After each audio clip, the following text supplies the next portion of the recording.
नमस्कार, AB star news देख रहे हैं आप और मैं हूं आपके साथ सोहन सिंह। वक्त हो चला है देश लाइव का, जिसमें सबसे पहले बात करेंगे जहांगीरपुरी हिंसा मामले की। दरअसल दिल्ली के जहांगीरपुरी में हनुमान जयंती के दिन जो कुछ भी हुआ वो पूरे देश ने देखा था। कैसे हनुमान जयंती के मौके पर पथराव किया गया, गाड़ियों में आग लगा दी गई और अब इस घटना के बाद पुलिस भी एक्शन मोड में नजर आ रही है। मामले में 21 लोगों को गिरफ्तार किया गया था, जिसके बाद आरोपियों को रविवार शाम रोहिणी कोर्ट में पेश किया गया, जहां कोर्ट ने दो मुख्य आरोपी अंसार और असलम को एक दिन के पुलिस रिमांड पर भेज दिया है। वहीं हिंसा में घायल हुए दिल्ली पुलिस के एसआई मेधा लाल से पुलिस कमिश्नर राकेश अस्थाना ने मुलाकात की और उनका हालचाल जाना और उन्हें विभाग की ओर से हर संभव मदद का आश्वासन दिया। इसके अलावा दिल्ली के जहांगीरपुरी समेत देश के कई शहरों में रामनवमी और हनुमान जयंती पर हुई हिंसा की जांच एनआईए से करवाने की मांग की गई है। वकील विनीत जिंदल ने मामले को लेकर सुप्रीम कोर्ट में याचिका दाखिल की है, जिसमें कहा गया है कि कई राज्यों में हुई ऐसी घटनाएं केवल संयोग नहीं हो सकती हैं और इनके तार आपस में जुड़े हो सकते हैं। उन्होंने कहा कि राष्ट्रीय सुरक्षा के लिए सभी मामलों की साझा जांच एनआईए से करवाने की जरूरत है। बता दें कि जहांगीरपुरी उपद्रव मामले की जांच औपचारिक तौर पर क्राइम ब्रांच के हवाले की गई है। मामले की जांच के लिए एक डीसीपी की देखरेख में 5 एसीपी, 10 इंस्पेक्टर की टीम बनाई गई है। टीम के सभी अधिकारियों को अलग अलग काम सौंपा गया है। कुल 14 एंगल को ध्यान में रखते हुए क्राइम ब्रांच जांच करेगी। मिली जानकारी के मुताबिक इस मामले में अब स्पेशल सेल ने जांच शुरू कर दी है। उधर केंद्रीय गृह मंत्री अमित शाह भी लगातार स्थिति को लेकर पुलिस अधिकारियों के संपर्क में हैं। दिल्ली के जहांगीरपुरी में 16 अप्रैल की शाम हनुमान जयंती की शोभा यात्रा पर पथराव और आगजनी की घटना हुई थी।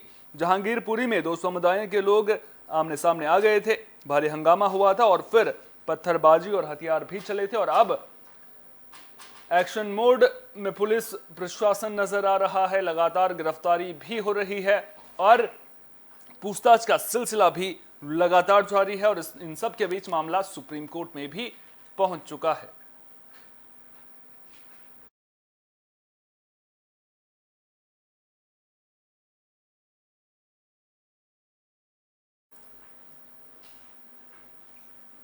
बुलेटिन में अब बात लाउडस्पीकर विवाद की भी कर लेते हैं। महाराष्ट्र में लाउडस्पीकर विवाद को लेकर घमासान मचा हुआ है। इन सब के बीच महाराष्ट्र सरकार ने बड़ा फैसला लिया है। महाराष्ट्र सरकार में गृह विभाग ने साफ कह दिया है कि बिना इजाजत के धार्मिक जगहों पर लाउडस्पीकर नहीं लगा सकेंगे और अगर ऐसा किया तो फिर कार्रवाई होगी और कड़ी कार्रवाई होगी।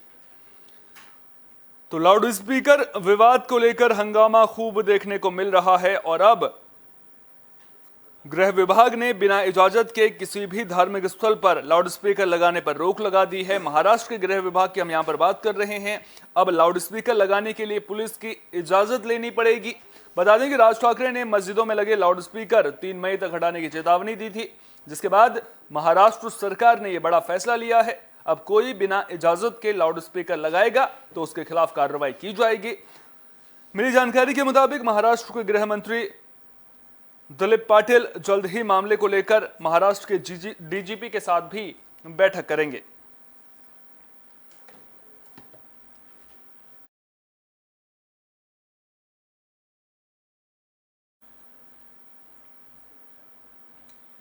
देश में पेट्रोल, डीजल और सीएनजी की कीमतों में लगातार इजाफा देखने को मिल रहा है, जिसकी वजह से अब ऑटो, टैक्सी और कैब ड्राइवर हड़ताल करने को मजबूर हो गए हैं। आपको बता दें कि ऑटो, टैक्सी और कैब ड्राइवरों ने 2 दिन की हड़ताल बुलाई है।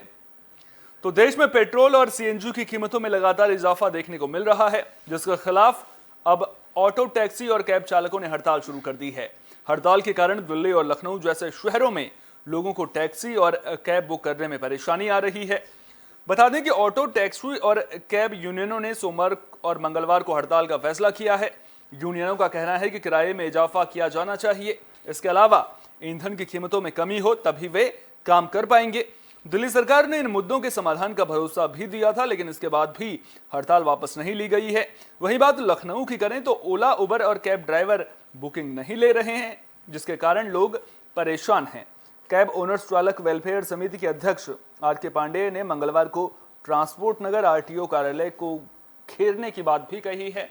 तो जिस तरह से पेट्रोल और सीएनजी के दाम बढ़ रहे हैं, उसके खिलाफ अब कैब, ऑटो और टैक्सी चालकों में गुस्सा देखने को मिल रहा है। साफ तौर पर कह दिया है कि अगर किराए में इजाफा नहीं किया गया, जो बढ़ी कीमतें हैं वो कम नहीं हुई, तो फिर आगे उग्र प्रदर्शन भी किया जाएगा। फिलहाल 2 दिनों की हड़ताल देखने को मिल रही है और अब जो ये 2 दिनों की हड़ताल बुलाई गई है, इसका क्या कुछ असर देखने को मिलेगा, इस पर भी हमारी नजर लगातार बनी रहेगी।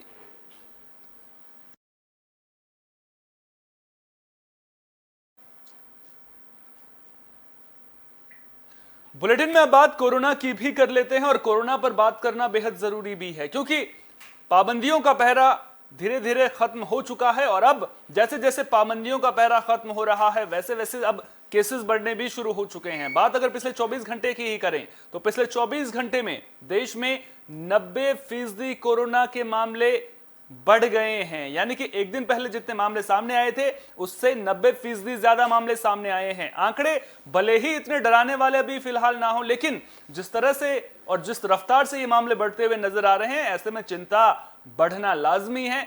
भले ही सरकार ने मास्क अगर आप नहीं पहनते हैं तो उस पर आपको जुर्माना नहीं भरना पड़ेगा, भले ही जुर्माने का जो प्रावधान था वो हटा दिया है, लेकिन इसके बावजूद भीड़भाड़ वाली जगहों पर मास्क पहनना बेहद जरूरी है। अगर आप कहीं भीड़भाड़ वाले इलाकों में जा रहे हैं, पहले तो भीड़भाड़ वाले इलाकों में जाने से बचिए, लेकिन अगर आप जा रहे हैं तो फिर मास्क जरूर पहनिए और विशेषज्ञ भी लगातार यही कहते हुए नजर आ रहे हैं। तो भारत में कोरोना का ग्राफ एक बार फिर तेजी से बढ़ रहा है।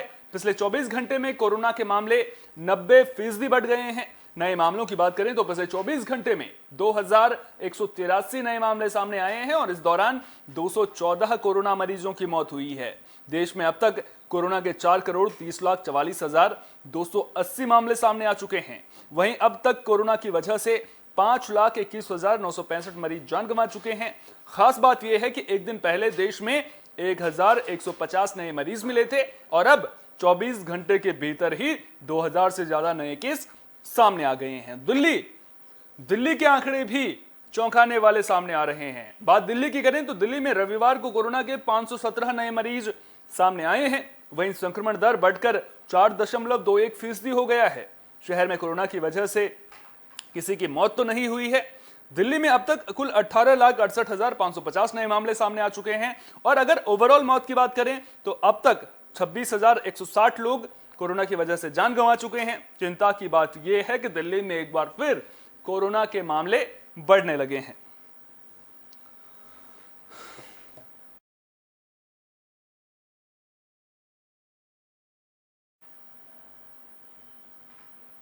वहीं अमेठी से दर्दनाक सड़क हादसे की खबर सामने आ रही है। आपको बता दें कि बोलेरो जो बारातियों से भरी हुई थी, उसके एक ट्रक से टक्कर हो गई। इस हादसे में 6 लोगों की मौत हो गई है, जबकि 4 लोगों की हालत गंभीर बनी हुई है।